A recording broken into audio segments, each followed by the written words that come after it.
I'm not going to be mean. I can't be mean. They're kids. They're prospects. But I also have a job to do, and I went to the development camp scrimmage yesterday.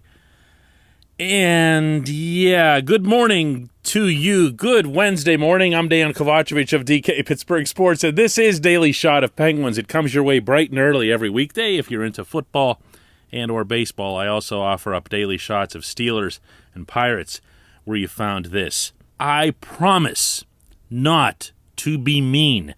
In fact, if I end up being mean at any time in this episode about any individual kid, feel free to hit the stop button and unsubscribe and all that other stuff. I won't do it. However, for the sake of accuracy, for the sake of being honest with you and working to constantly maintain some kind of relationship of trust between us, I have to tell you that this development camp scrimmage was just so awful. It was so awful. The Penguins currently rank 32nd in the NHL in terms of their organizational depth, their minor league systems, their prospects around the world. And after watching this, I could see where it would more accurately be 33rd. It's tough. It's tough right now.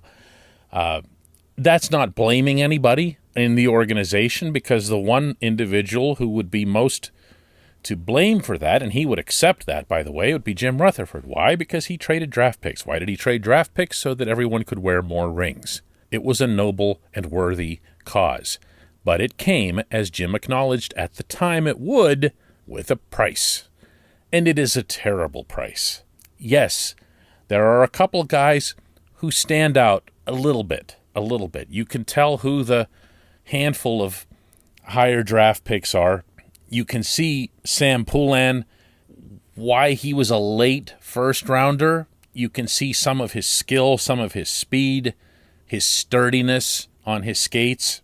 You can see Nathan Legare and his shot when he gets it off, which isn't easy to do on a rink that had really nobody making plays for him to get those shots off. And you can also see, to his credit, that he's shed 15 pounds and looks a lot quicker. And that was one of my concerns about him a couple of development camps ago after he was drafted, because you could see that the release was there, that he's got a knack for scoring. He had 2 goals, you might remember, in one preseason game at PPG Paints Arena.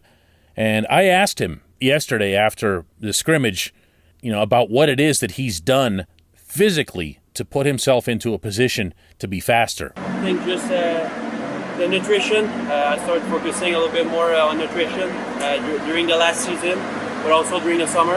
And I had a pretty good summer of training, so I'm happy where I'm at today. Really personable kid, by the way, and I hope that came across there. He has kind of that feel like somebody that you'd want on your team.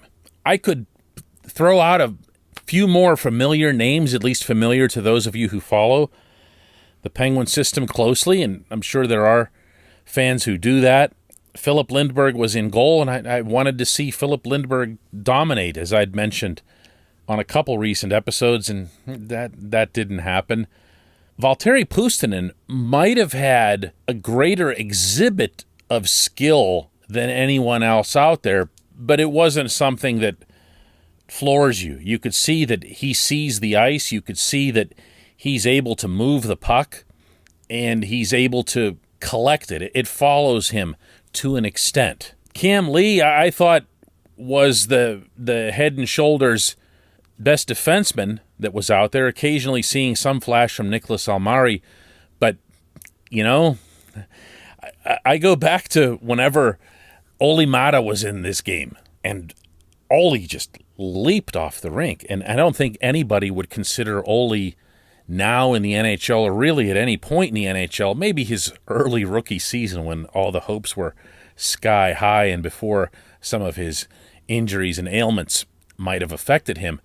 But Olli looked like, wow, you go, man, I can't wait to see that player in Pittsburgh. You could see someone and say to yourself, all right, that kid just needs some seasoning, or they need to add some components to complete him to be a 200-foot player.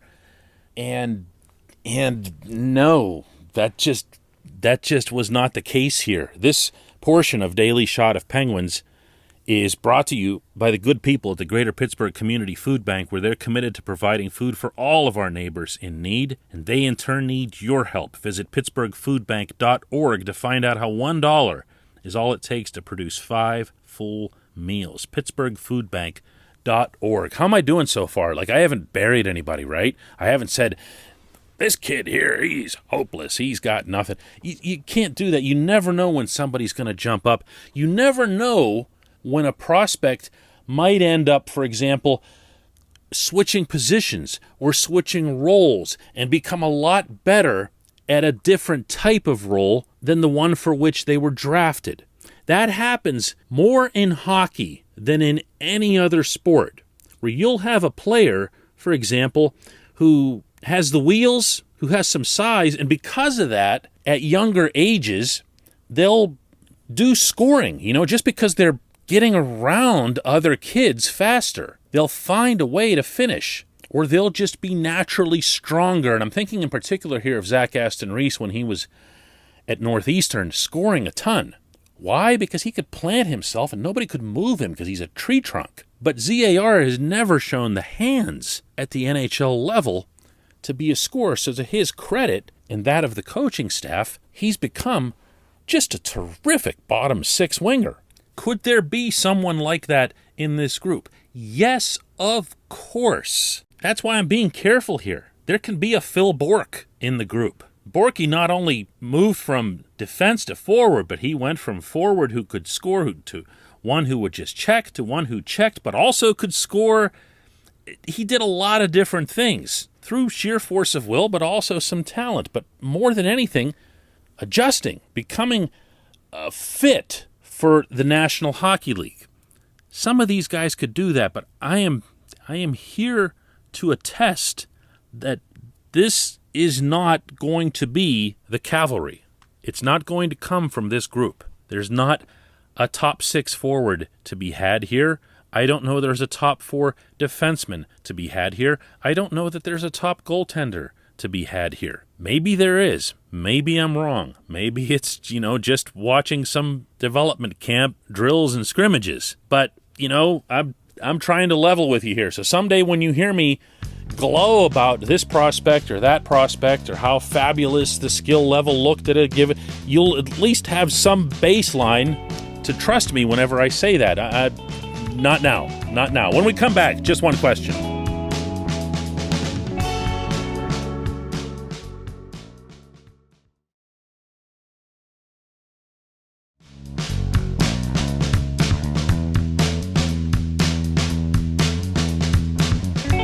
Welcome back. It's time for Just One Question. That's always brought to you on this program by Fubo TV. The monthly cost of cable is over $200. Fubo TV is $65 a month to watch all the same channels, including AT&T Sportsnet Pittsburgh. Right now, Fubo TV is offering our listeners a 7-day free trial and 15% off your first month. Just visit FuboTV.com/DK. Our J1Q comes from Bill Harper, who asks, is there any chance that Philip Lindbergh beats out Tristan Jarry? Bill, there is none. There is less than none. If you're referring to the main training camp, if you're referring to the start of the NHL regular season. If I could go less than none, I would do that for you. Lindbergh is a goaltender who very clearly relies on his technique, his smarts. He's not super aggressive for a guy who stands 6'1", which is small these days for a goaltender. Still an inch taller than Casey DeSmith. But by staying economical in his motions, he doesn't splatter himself all over the crease either. And that's a positive trait in a goaltender. You can see when you watch Lindbergh that he's played in big games within his own level, which of course he did in leading UMass to the NCAA championship. He's got a lot of cool to him. But you've got to look at what the situation is. This management team is taking a lot of bullets, and I think justifiably, since some of them have been fired from this direction, for having stuck by Jarry. I've had listeners of this program right here and ask if the management guys' heads should be on the line if the Jarry return doesn't work out. And I'm sure that sentiment is pretty popular. This was and is a risky move on their parts. This is not a team that's being built from the ground up. It's a team that's got, once everybody's healthy, Sidney Crosby and Evgeny Malkin and Chris Letang.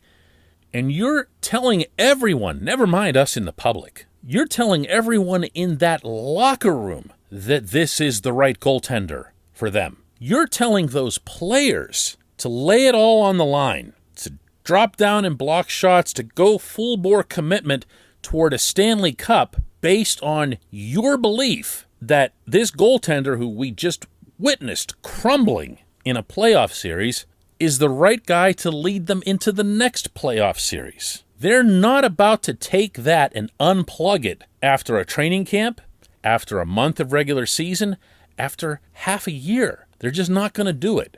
Is there some extraordinary circumstance in which Lindbergh could go to Wilkes-Barre? First of all, he'd have to win the job there. There are 2 other goaltenders in line for that. And then work his way to Pittsburgh, maybe because of an injury to either Jarry or Casey DeSmith or performance or whatever it is. And he comes here and he has a nice little run. Yes, he can stick around. We have seen that in the past. There's nothing a hockey coach loves more than riding a hot goaltender, and they don't really care what the circumstances are. They just know that that goaltender won the last game, and therefore that is my goaltender. So yes, I could see something like that happening. But beating him out now, wow, no chance. None at all. I appreciate the question, Bill. I appreciate everybody listening to Daily Shot of Penguins. Let's do another one tomorrow when, by the way, the main training camp opens.